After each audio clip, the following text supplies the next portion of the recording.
Essa casa não é sua, Mirtes. Você dormiu nela porque eu deixei. Cozinhou aqui porque eu permiti. E você só servia pra isso. E só envelheceu aqui porque tive pena. Agora pega esses trapos e lixos que você chama de roupa e vai embora, antes que eu mesmo jogue tudo na rua.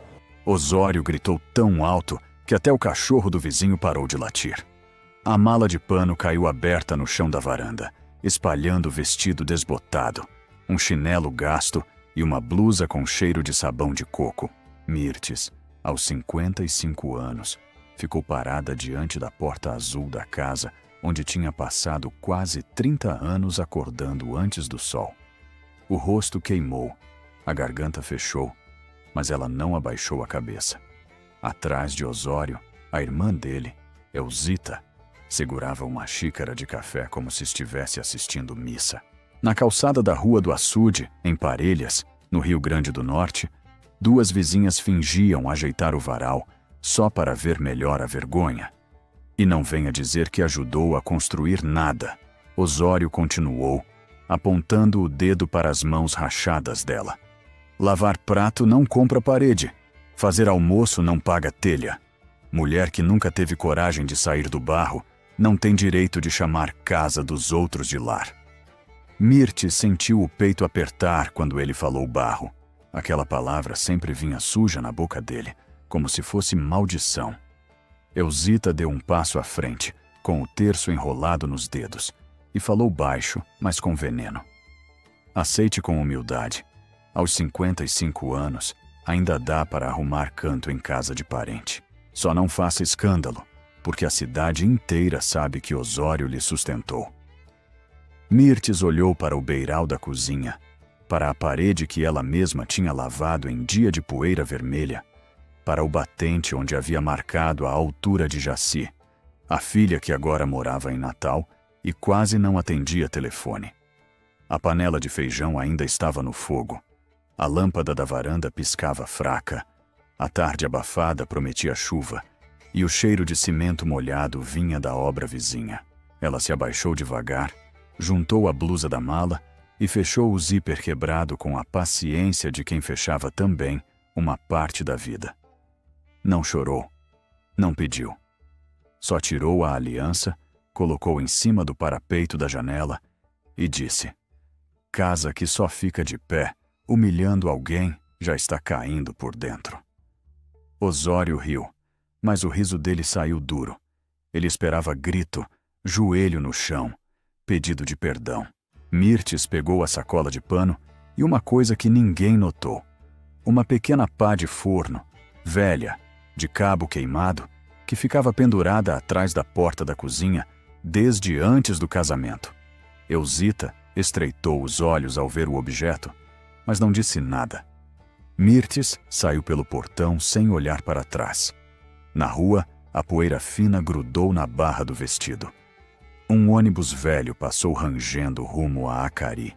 Ela caminhou até a venda de Dona Petronila com a mala numa mão e a pá na outra, enquanto por dentro uma lembrança antiga, quase enterrada, começou a se mexer como brasa debaixo da cinza.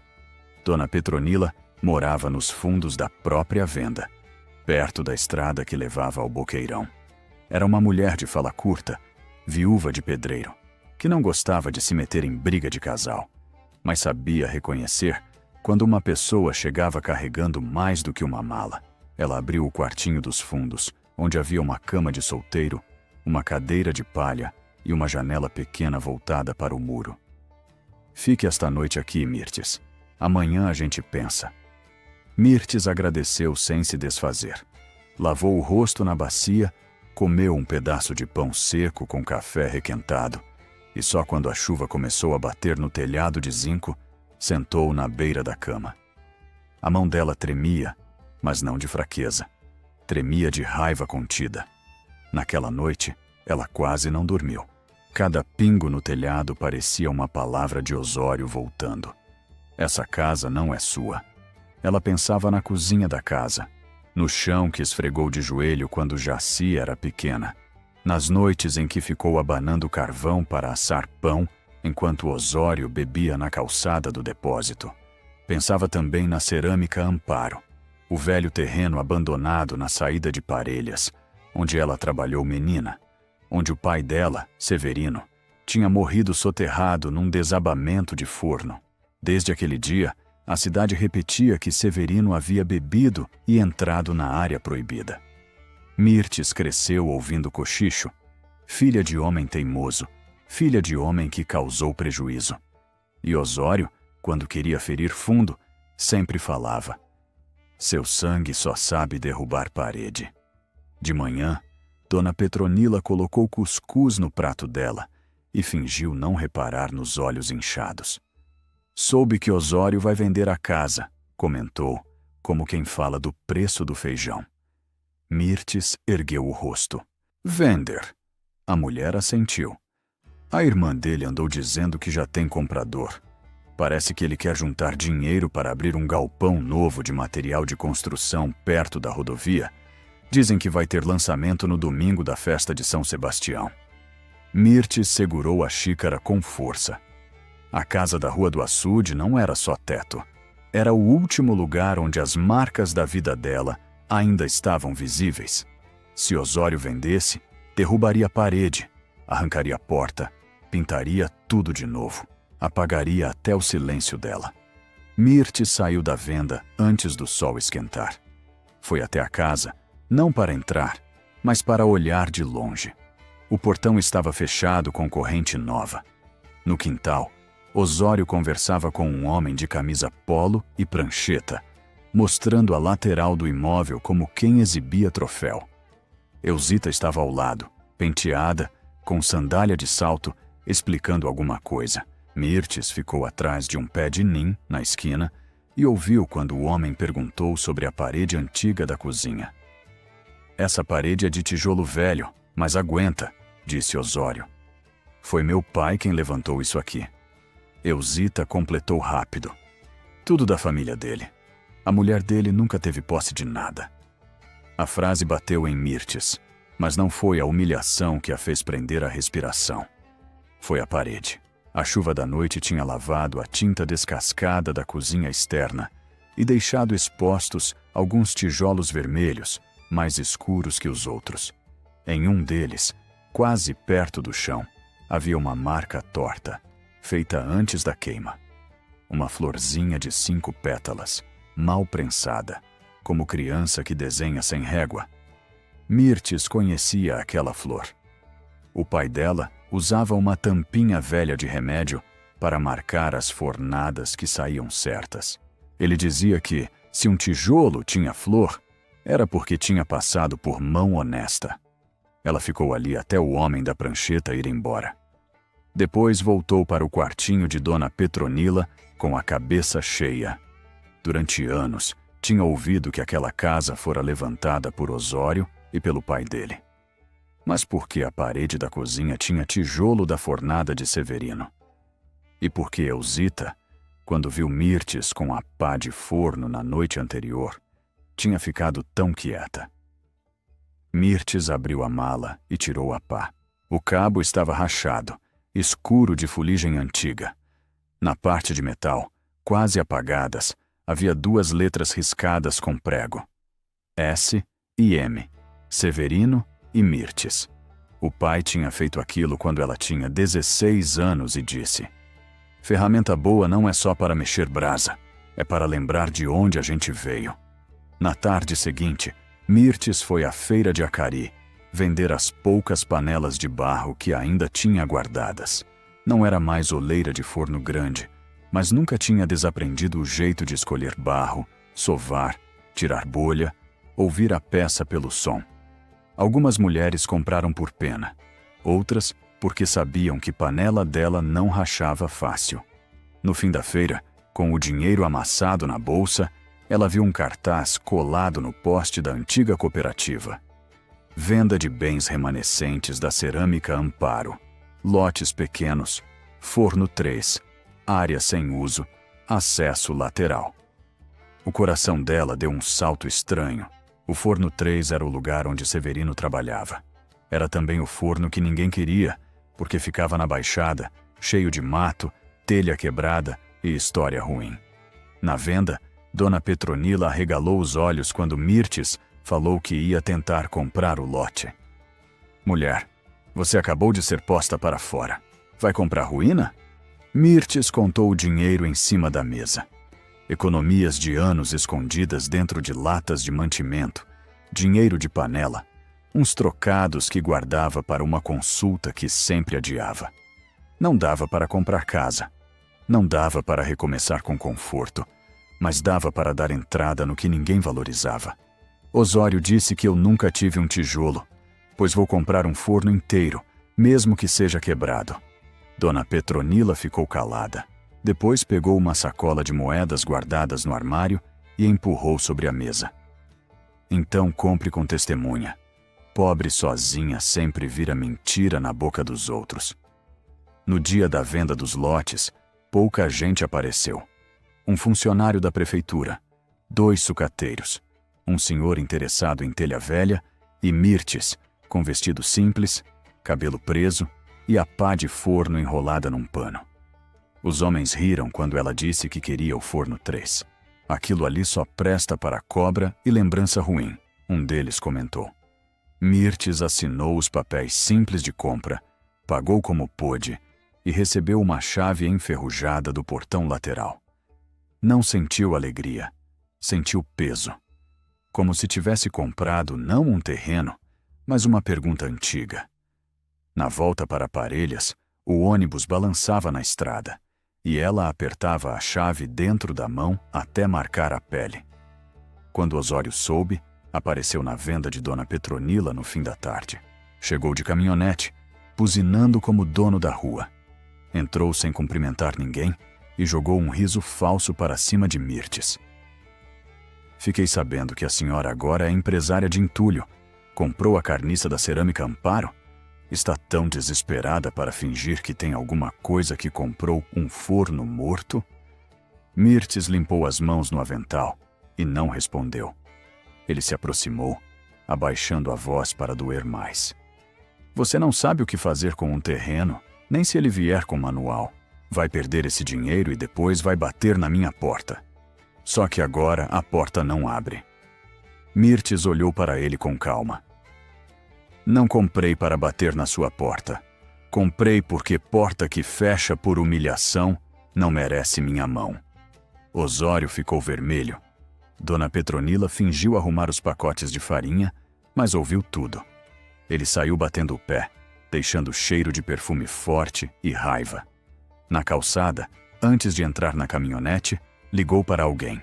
Mirtes ouviu só um pedaço. Eusita, aquela doida comprou o forno 3. Veja se isso atrapalha o acesso do projeto. A palavra acesso entrou no ouvido de Mirtes como pedra caindo em poço. Então, o forno não era tão inútil quanto diziam. No outro dia, Mirtes foi ao terreno. O portão lateral rangeu como bicho velho. O mato batia na cintura. As paredes do forno estavam escuras.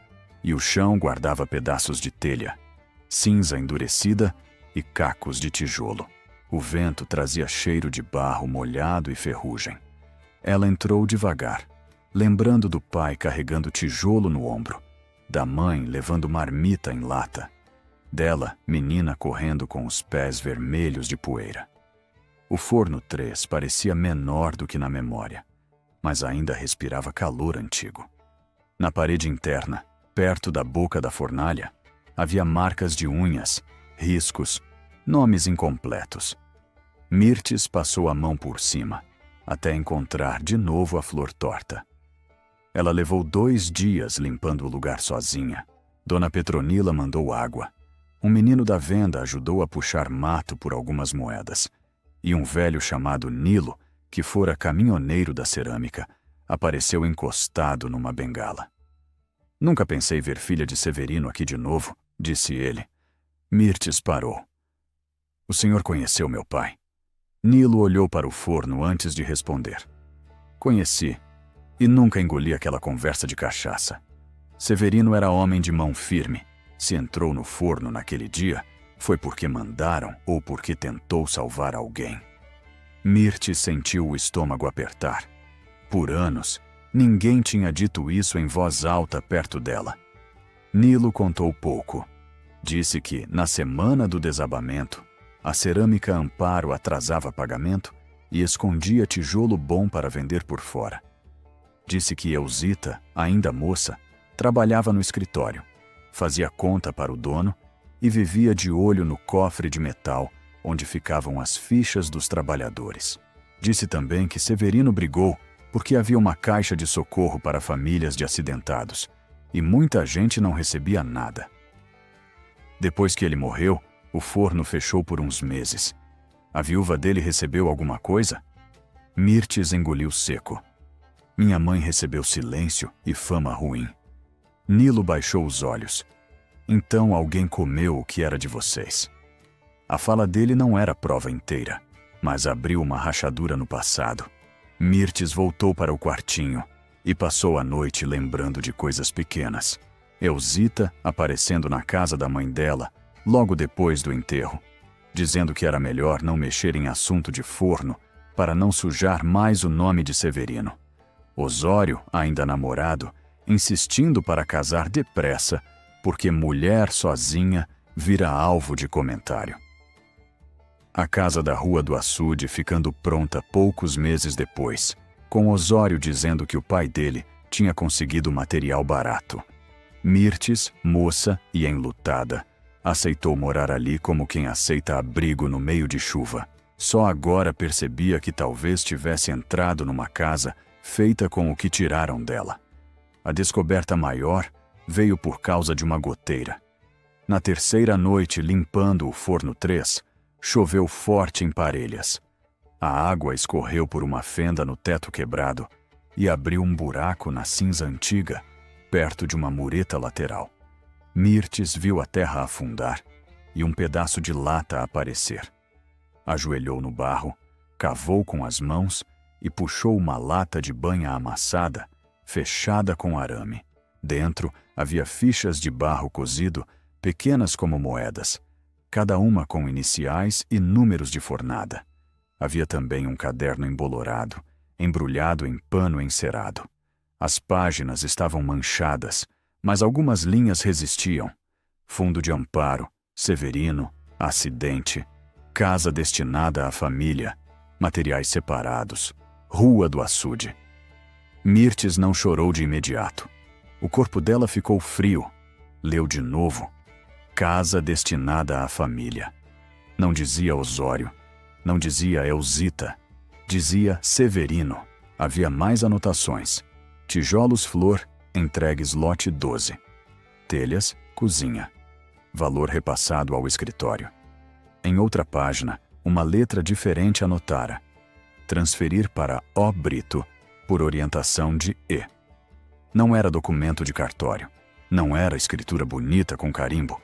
Era caderno de trabalhador, daqueles que os poderosos chamam de papel sujo.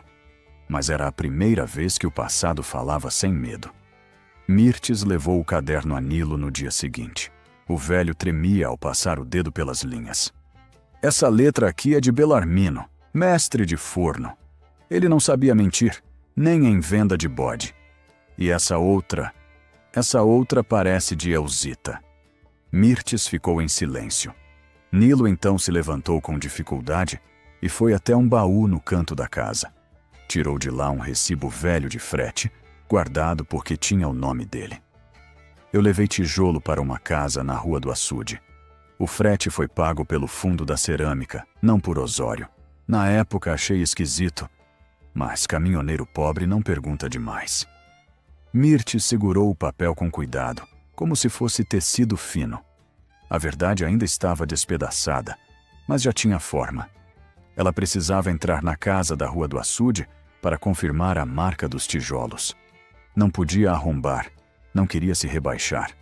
Esperou o domingo cedo, quando sabia que Osório e Elzita estariam na missa de São Sebastião. Foi até o portão com Dona Petronila, que carregava uma sacola, como se fossem apenas duas mulheres indo buscar roupa. A corrente fechava a frente, mas o muro baixo dos fundos ainda tinha a velha falha perto da cisterna. Mirtes conhecia aquela casa, como conhecia as linhas da própria mão. Entrou pelo quintal sem quebrar nada. A cozinha estava vazia, mais fria do que ela lembrava. O feijão do dia da expulsão tinha sido jogado fora, a panela ainda suja na pia. Ela se ajoelhou diante da parede descascada e raspou com uma colher velha. Debaixo da cal, apareceram mais tijolos com a flor torta. Não eram 1 ou 2. Eram fileiras inteiras. Atrás do fogão, escondida por anos de fumaça, havia uma inscrição feita antes do reboco. F3, SM, Forno 3. Severino e Mirtes. O nome dela, colocado ali talvez pelo pai, talvez por Belarmino, talvez pelo destino. A mão de Mirtes foi à boca, mas o choro não saiu. Dona Petronila, parada na porta, murmurou: "Mulher, essa casa fala."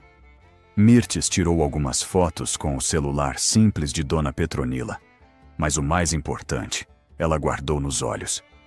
Antes de sair, viu algo estranho no armário da pia. Um saco de cimento novo escondia uma pilha de panfletos. Lançamento residencial Télia Nova, realização Osório Brito Materiais, terreno integrado da antiga cerâmica Amparo. No desenho do panfleto, a área do Forno 3 aparecia como parte do projeto.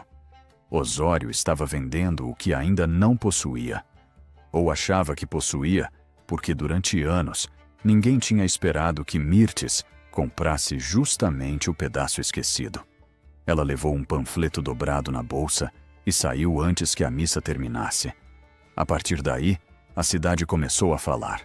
Uns diziam que Mirtes estava ficando perturbada depois de ser largada. Outros diziam que mulher quieta quando acorda dá medo.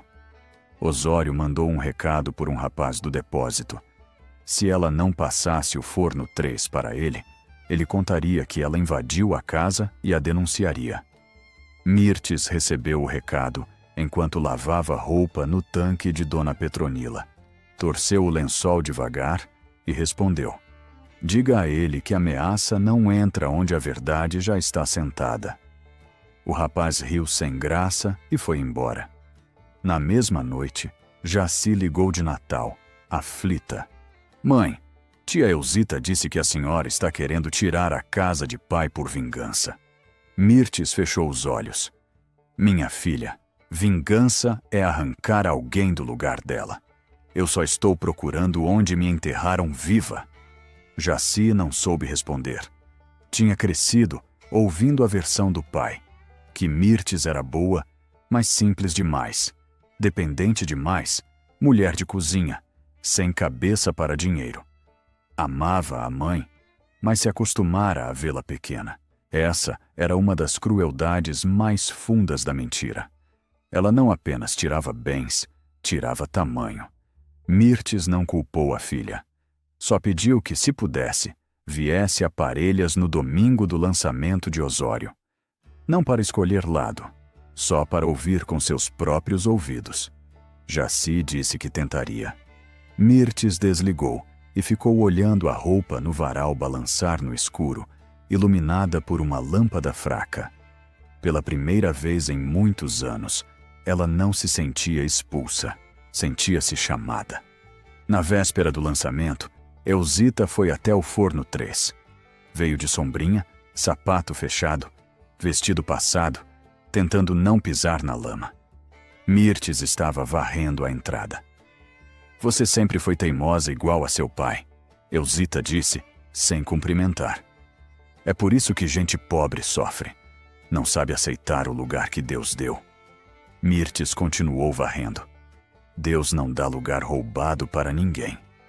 A cunhada endureceu. "Cuidado com a língua. Osório lhe deu nome, teto e respeito. Sem ele, você teria virado mais uma filha de operário morto por irresponsabilidade." Mirtes parou a vassoura e olhou nos olhos dela. "A senhora estava no escritório no dia em que meu pai morreu, não estava?" Elzita demorou meio segundo a mais para responder. Foi pouco, mas Mirtes percebeu. "Eu trabalhava onde me mandavam." "E quem mandou transferir o fundo da família de Severino para Osório?" A boca de Elzita afinou. Ela olhou para o forno, para as paredes limpas. para a mureta onde a lata tinha sido tirada. Você não tem nada que preste. Caderno velho não derruba a família. Mirtes deu um passo à frente. Então, por que a senhora veio até aqui sujar o sapato? Elzita ficou pálida de raiva. Antes de ir embora, deixou a ameaça. Amanhã, na frente da cidade, você vai entender que ninguém acredita em mulher largada quando há uma família inteira dizendo o contrário. Mirtes passou a noite preparando o que tinha.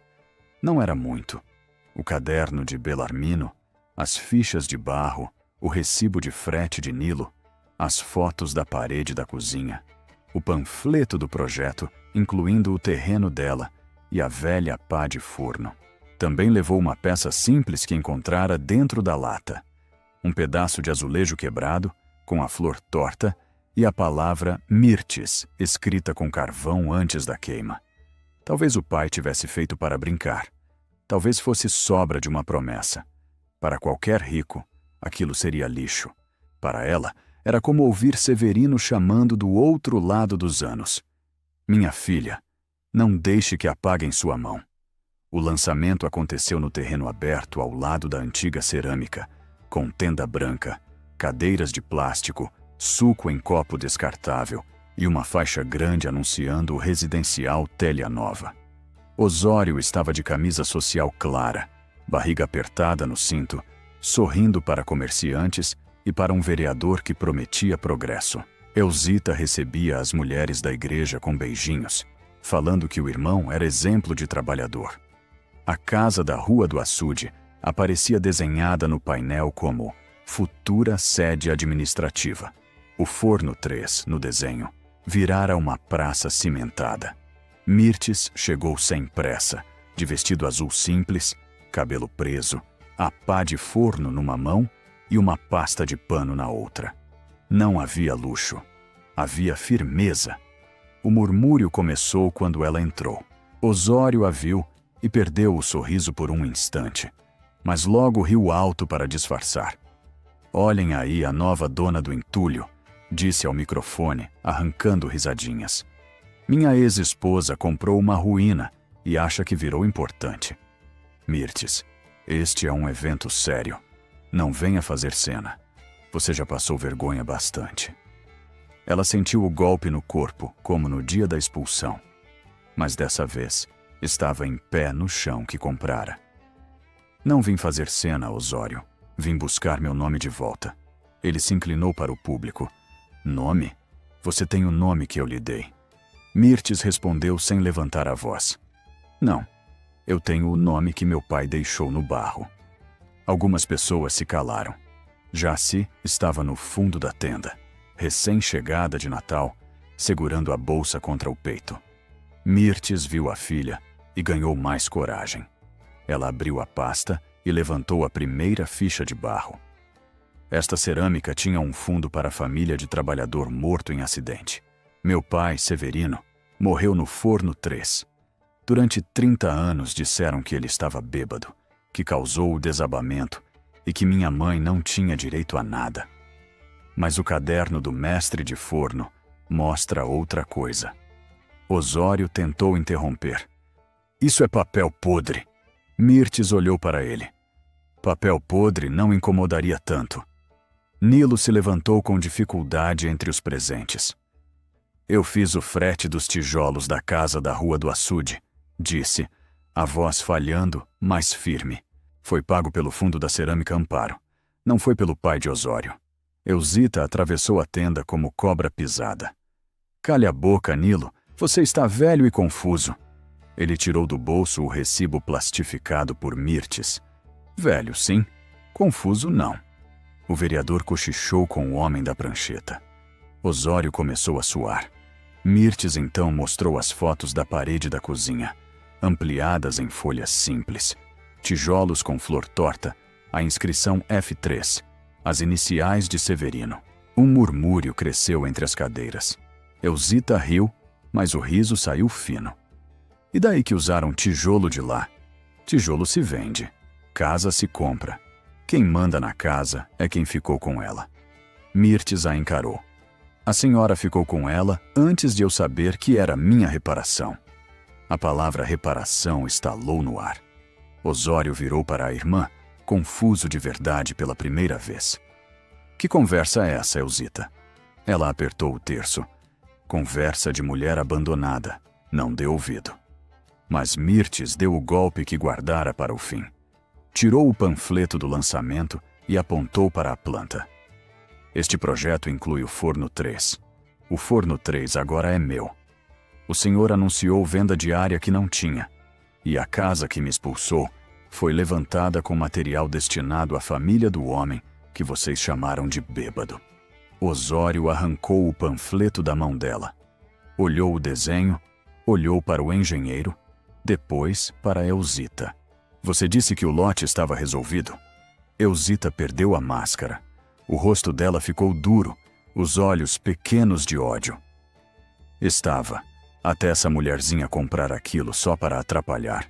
Igual ao pai, que atrapalhou tudo naquele tempo. Mirtes não piscou. Atrapalhou o quê? Elzita percebeu que falara demais, mas a vaidade empurrou a língua dela. Atrapalhou o acordo.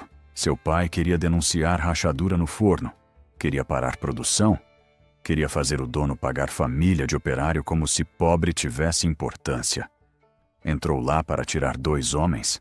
Sim, e morreu por teimosia. Eu apenas impedi que a cerâmica quebrasse pagando indenização para gente que nunca saberia administrar nada. O silêncio que caiu não parecia silêncio de gente educada. Parecia chão abrindo. Jaci levou a mão à boca. Osório ficou parado, o microfone ainda ligado na caixa de som, repetindo cada palavra de Elzita para quem estava do lado de fora da tenda. Mirtes sentiu os joelhos fraquejarem, mas não caiu. Seu pai não tinha entrado bêbado. Tinha entrado para salvar. A fama que grudaram nele foi a tampa que usaram para esconder roubo. Elzita tentou se recompor. Vocês entenderam errado. Eu quis dizer... Mas já havia celulares levantados, mulheres cochichando, homens se olhando sem saber onde enfiar a cara. Dona Petronila, no fundo, fez o sinal da cruz. Osório se virou contra Mirtes, como se ainda pudesse esmagá-la no grito. Você destruiu meu lançamento. Ela guardou devagar as folhas na pasta de pano. Não. Seu lançamento foi construído em cima de chão, que não era seu. Ele apontou para a casa desenhada no painel.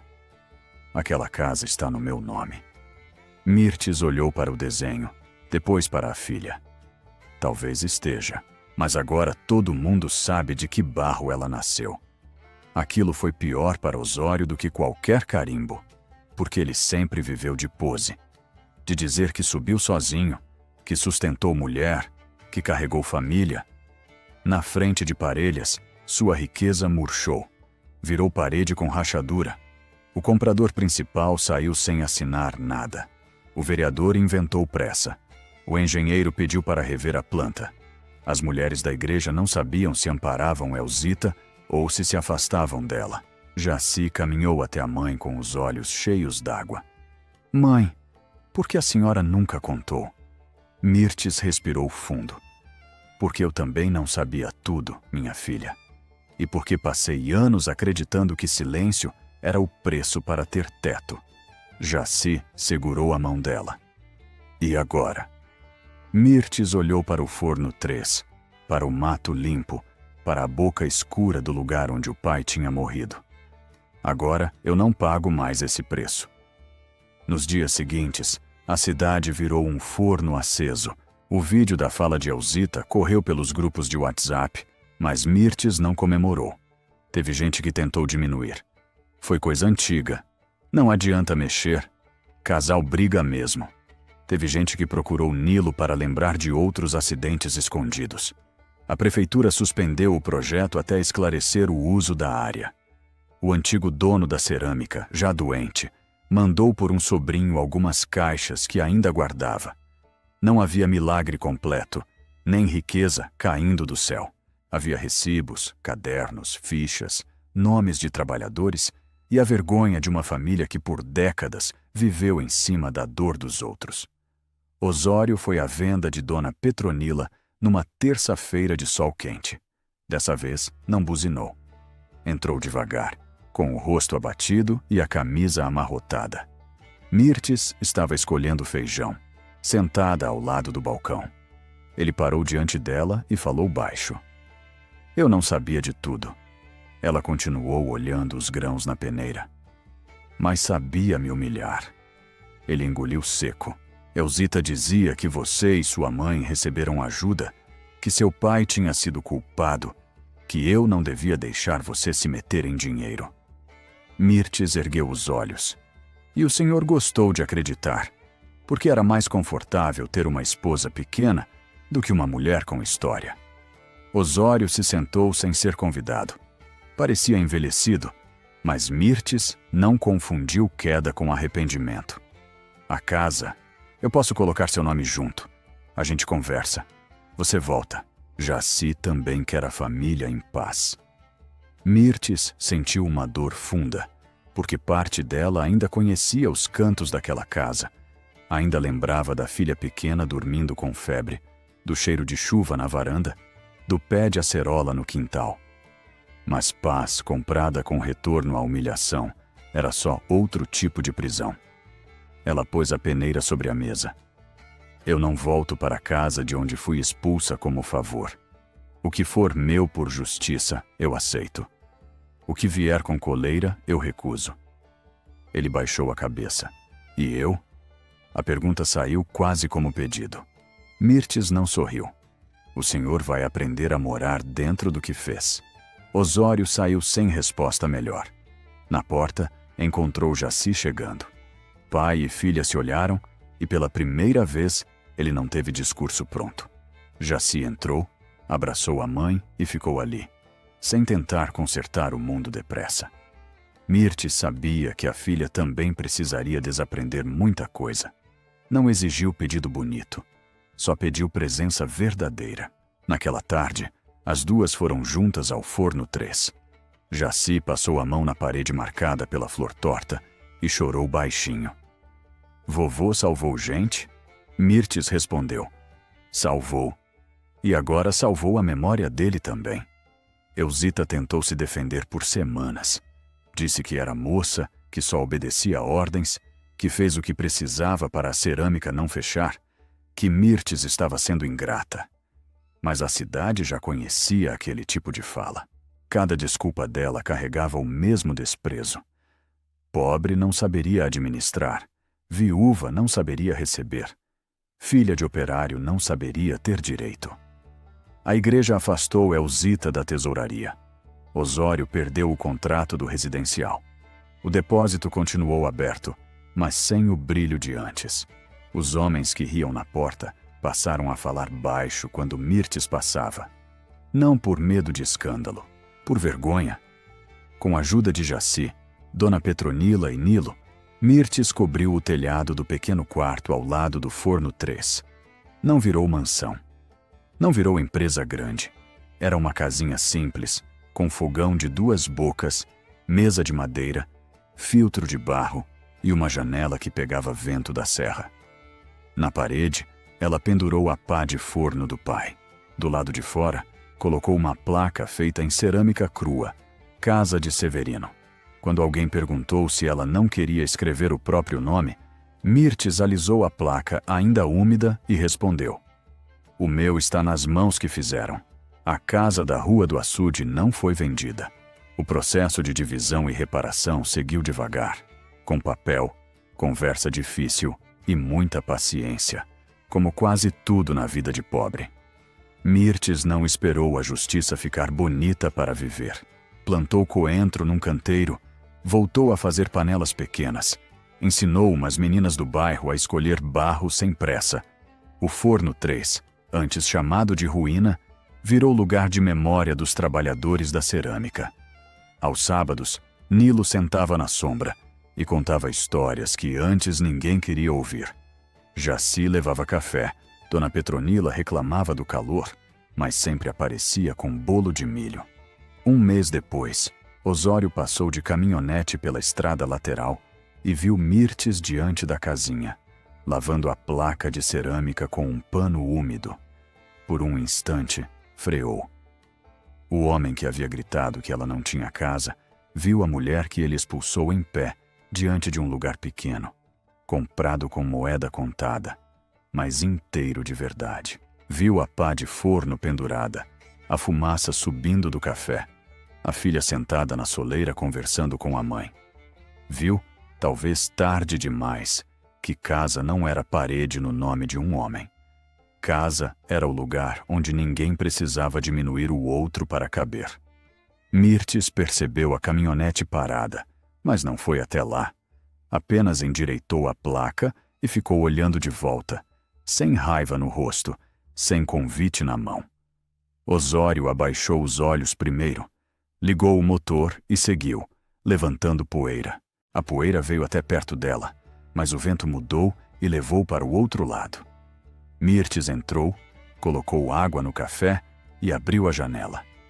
O sol da tarde bateu nos tijolos antigos do forno 3, acendendo a flor torta gravada no barro. Pela primeira vez em muitos anos, ela sentiu que não estava mais pedindo licença ao passado. Estava morando nele de cabeça erguida. Muito obrigado por nos acompanhar até o final deste relato. Como você imagina, dar vida a estas histórias, cuidar de cada detalhe do roteiro, das imagens e da produção, requer muitíssimo trabalho, tempo e dedicação. Se você gosta do nosso conteúdo e das nossas histórias e quer nos ajudar a fazer com que este canal siga crescendo e criando mais relatos como este, considere apoiar o projeto. Você pode fazer uma doação escaneando o código QR na tela ou através do link que encontrará na descrição. Qualquer apoio, por menor que seja, faz uma enorme diferença para que possamos continuar. Não se esqueça de se inscrever no canal, deixar o seu gostei e ativar o sininho para não perder a nossa próxima história. Até a próxima!